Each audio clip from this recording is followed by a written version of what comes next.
Facebook has a new live video interface and it's confusing the crap out of me. So I have my phone filming a video that I'll post on YouTube, and I'm going live right now just so everyone can see it. I think it's still working. Okay, so here's the deal. I have done this video, or like an iteration of this video, many times over. I'm gonna walk you guys through the most basic of meal prep kind of setups, and hopefully you guys can take some things away from it. If you don't like it, that's okay. We all do things differently, but if you can just take one thing away, you've learned something. So what I have going right now is, in this giant pan, I have 5 pounds of ground beef. Just gonna keep whipping that up, and that's simple, okay? Ground beef is, in my opinion, the most versatile meal prep kind of tool you can have, okay? You can take a plain, unflavored ground beef, and you can add salsas to it. You can add buffalo sauce to it. You can add some sort of like a sweet and sour sauce to it, soy sauce. You can take it tomato sauce, so you can go Asian food, you can go Latin American food, you can go Italian food, and you know, like, you can add it on top of different things, and that's why I love having it in the fridge, because what I'm going to do is, after I finish cooking it, is I will not throw it into individual containers. I'm going to throw it into this big sucker, which I think I've gotten somewhere between 6 and 7 pounds of ground beef in it before, so that's why I love that. Okay, I had the oven preheating. All right, I got a little delayed on starting this video, so I'm behind schedule there. But what I have is, I have 2 pounds of chicken breast tenderloins. Okay, one of my other favorite recipes involves that. Ranch powder, Frank's hot sauce, okay?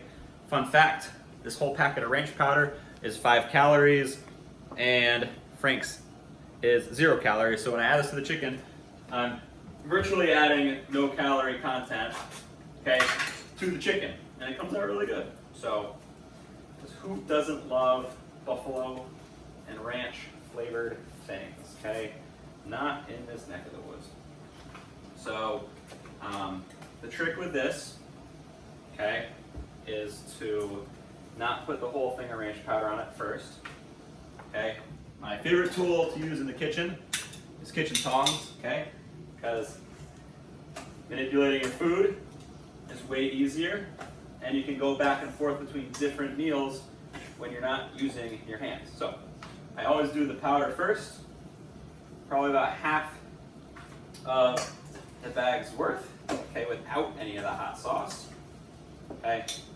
And sometimes I've done this with adding olive oil. I honestly haven't seen a difference between making it with olive oil and without, okay?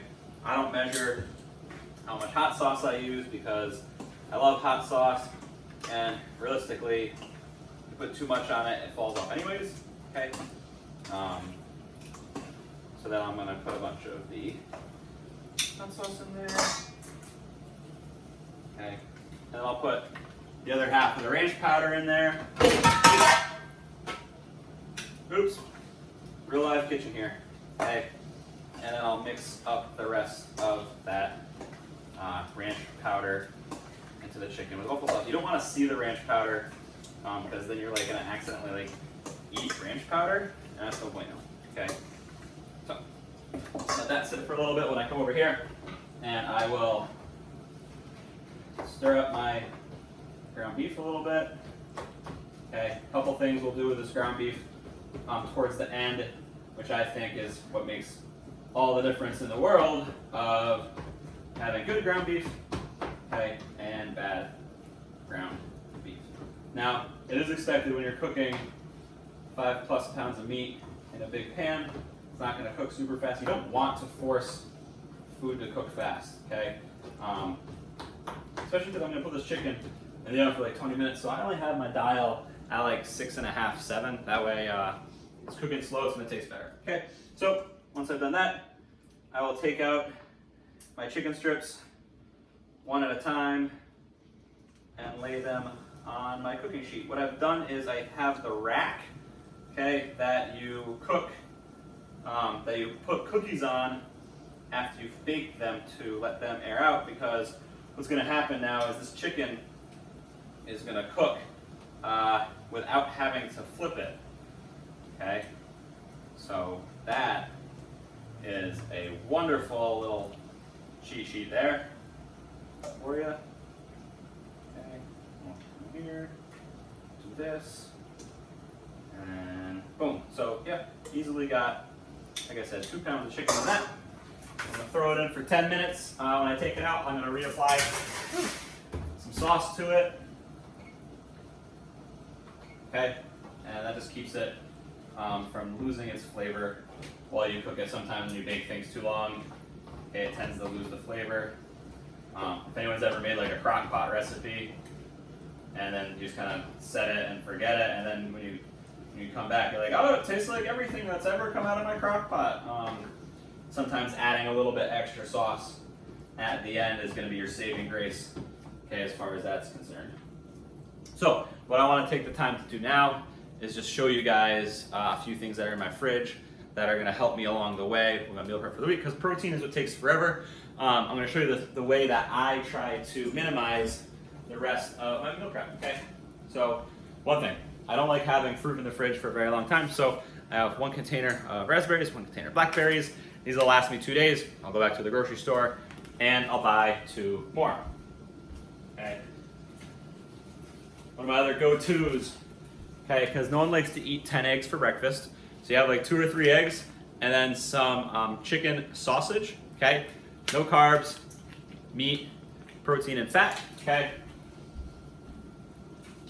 Obviously I'm gonna have some eggs in there, so I won't show you those. One of my go-tos lately has been the buffalo chicken from Box Bistro. Okay, you gotta be careful.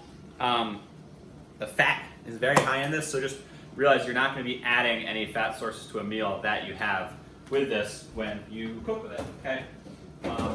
Another good little trick that I rely on is the more sauces you can have, okay, the better. So right now in our fridge we have 4 salsas. I have a regular one, I have a spicy one, I have one that's got some corn and beans in it, and I just mix that into the ground beef, make it taste slightly different.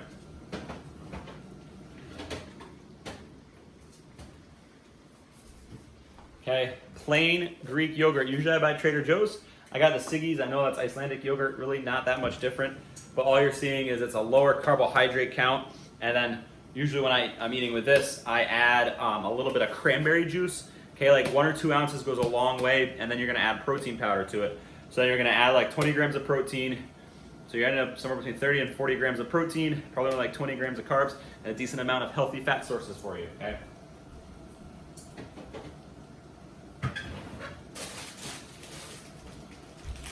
Salad kits. I am never, ever gonna actually cut up lettuce and tomatoes and other things and make a salad, so I just buy a salad kit and I throw it in there. Yes, am I wasting a couple bucks? But I don't care, because then I actually eat my vegetables.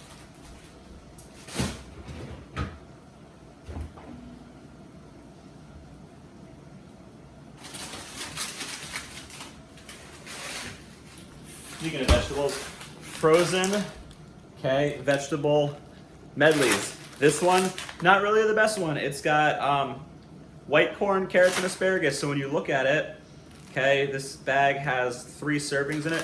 You're getting like 30, 40 grams of carbs from it. Guess what? Carbs from veggies aren't bad. You just gotta realize that it is a carbohydrate. So usually I tell people like leafy greens, so you don't need to track the carbs in it. When you're eating stuff like this, do it. And so what I'm gonna be doing for this week, as I recommend to a lot of you guys, eat a whole bag of this. I'm gonna get like half a pound of meat, bag of this, throw an avocado into my lunch and my dinner. I'm gonna get a lot of fiber, I'm gonna get a lot of vitamins and minerals, okay? And it's gonna be a really wonderful kind of just health positive way to limit calories and try to, go through a dieting phase. I bought like 5 different versions, so you're gonna, that's one thing that is nice there, okay? And the other thing I'm really liking is just kombucha. I drink half a container a day. Okay, it's got some sugar in it, but probiotics are good for you. Gut health is good for you.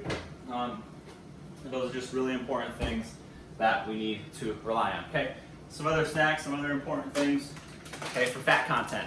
I always talk about the rule of 3. So when you guys look at my rule of 3 for protein sources for this week, it's shredded buffalo chicken. I guess made more buffalo chicken on the tenders, ground beef, and eggs. So I have 4, but I have at least 3 things to rotate through. Okay. So my fat sources, I have almonds, I have avocados, and then I have a bunch of cheese. Me and Megan love cheese. We're gonna throw that in appropriately with our foods for our carbohydrate sources.